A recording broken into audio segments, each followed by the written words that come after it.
Alright guys, so in this video I played Shadow of the Tomb Raider in 2023 for the first time. I'll give an overall review and my thoughts on the game to let you know if it still holds up over 5 years after releasing in 2018. In the videos before this I played through the 2013 and 2015 games, them being Tomb Raider and Rise of the Tomb Raider, meaning this game is the final one in the series, and it's been great to see how much it's changed over the 3 games, but still stick to the same or at least a very similar formula. If you go on to enjoy or find this video helpful, hit that like button down below, and if story video games are your thing, maybe even consider subscribing to the channel. I have an array of reviews on the channel with a playlist of the last series I've done in the description down below, and my last video will be on the screen at the end of this video. Now let's jump into Shadow of the Tomb Raider. Now like usual, the game follows the same formula, and if you didn't enjoy the other 2 games then you most likely won't enjoy this one, as each game from the first has just been improved visually and with additional gameplay features with very little or no flaws at all. Therefore this means everyone who loves playing the Tomb Raider reboot, it's really no different in this game. I do feel like they could have any setting in the wild and it would still hold up compared to the other games, as unlike a giant RPG open world game, at the end of the day there isn't an awful lot the developers can get wrong, or even add for that matter, without the game becoming less like Tomb Raider and a totally new game. Now like the previous game, there's the same set of main characters, that being Lara and Jonah, who are, funny enough, both still on the very similar mission as we're used to,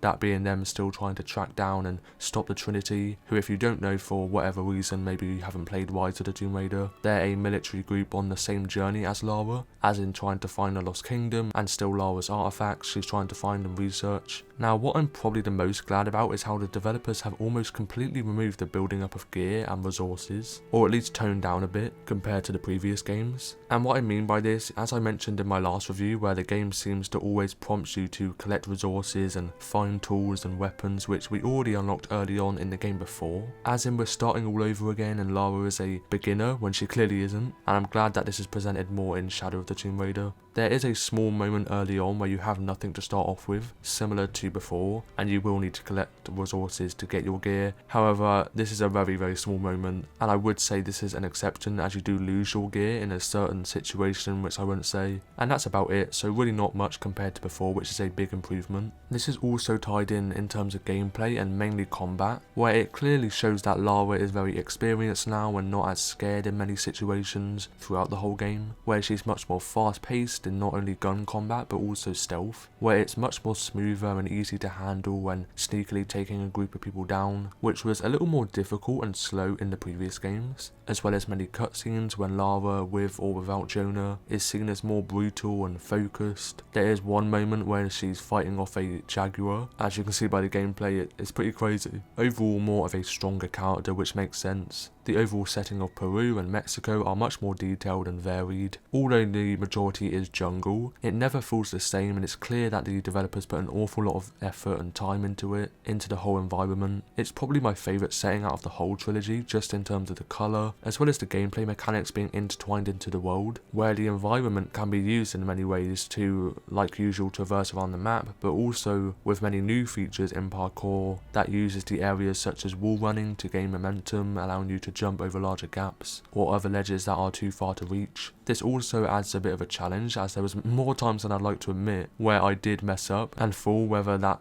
not be gaining enough momentum or jumping too early with a grapple. This adds to that immersion so it doesn't get repetitive. Now one of the biggest additions in parkour was being able to use a rappel and abseil down really far distances, and once again swing in the air, which was a lot of fun. Now these features are of course tied in with the vast amount of parkour mechanics which we've already seen, like using your pickaxe to climb walls, the wire spool to grapple onto ledges, and this was integrated a lot more in terms of sequences where an area would give way many times, and I do feel like the grapple was used more, or at least had more variety in this game. The same running up the side of a wall to grab onto a high ledge, then scrambling on the floor to hide from enemies, and all of this provides so much more variety in traversing and gameplay through each new release, wondering how much more they can even add next. There's also additions in combat where, as well as hiding in tall grass and bushes like usual, you can also blend into vines and ivy on the side of walls, which helps with stealth takedowns with your combat knife. You may also be prompted to hide away in tall seaweed when underwater to prevent fish from seeing you and eating you alive, or even fighting off certain fish as they try to attack. There's definitely more variation in takedown animations as well that are more brutal and smooth, as well as lava showing more force and struggle in this game, which adds to that realism.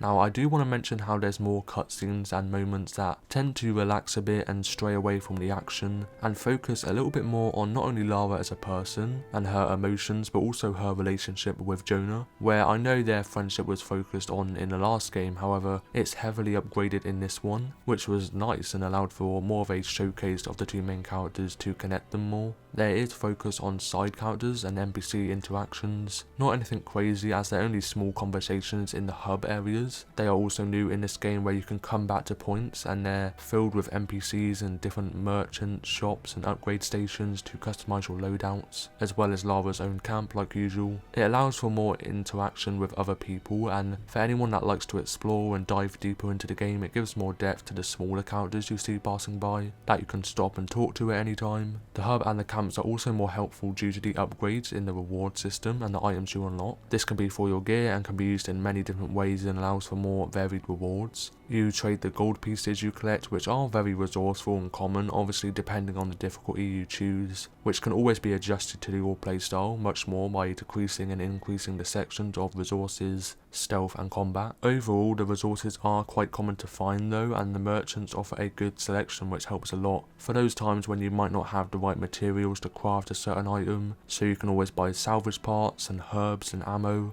arrows, outfits, guns and pouches at the merchant store. Like usual, there's the skill tree system as well, the three sections being Scavenger, Warrior and Seeker. They also come in different levels where you don't have the full selection at the beginning. You'll have to unlock the main adjacent skill to then branch out to another, which is seen in many other games and allows you to play a bit more and explore more before you can actually purchase the more unique and later game perks. The upgrades towards the selection of weapons are branched out as well, all of the upgrades having detailed stats and information on what's different when you upgrade, some of these being reinforced limbs on your bow allowing for increased tension, higher arrow speed and more damage. Then there's string knocks as well, allowing for quicker reloading of arrows and faster fire rate, etc. I did notice that the upgrades definitely improved the gun mechanics immensely in this game, and overall the stat bars don't lie. Sticking to the more primal and survivalist route where there's much more variation in bow and arrows rather than the handguns and rifles, which I liked. However, these rifles can be upgraded the same way and attachments can be added, this being a custom grip or a muzzle. The outfits are pretty much the same as usual with a good selection to choose from, linking the previous games again by having the same outfits seen before with new ones as well that are very unique and colourful that fit the jungle and tribe theme of the game. There's also a little throwback to the old titles by having the same iconic outfits we've seen and follow the same low body theme, which though sort of unrealistic, it was cool and a humorous Easter egg. Now, unlike Rise of the Tomb Raider where many players didn't enjoy the overwhelming amount of combat, that felt a little less common in this game, which I liked. However, this did mean that the puzzle side seemed to be promoted a lot more, where although it did allow for more variation in the puzzles so they don't become boring or the same, I do feel like the puzzles are one of the standout aspects of Tomb Raider as a franchise. That was the main thing in the old games, because you do explore tombs. In Shadow they implement the rope launcher like usual, correct timings and jumps and the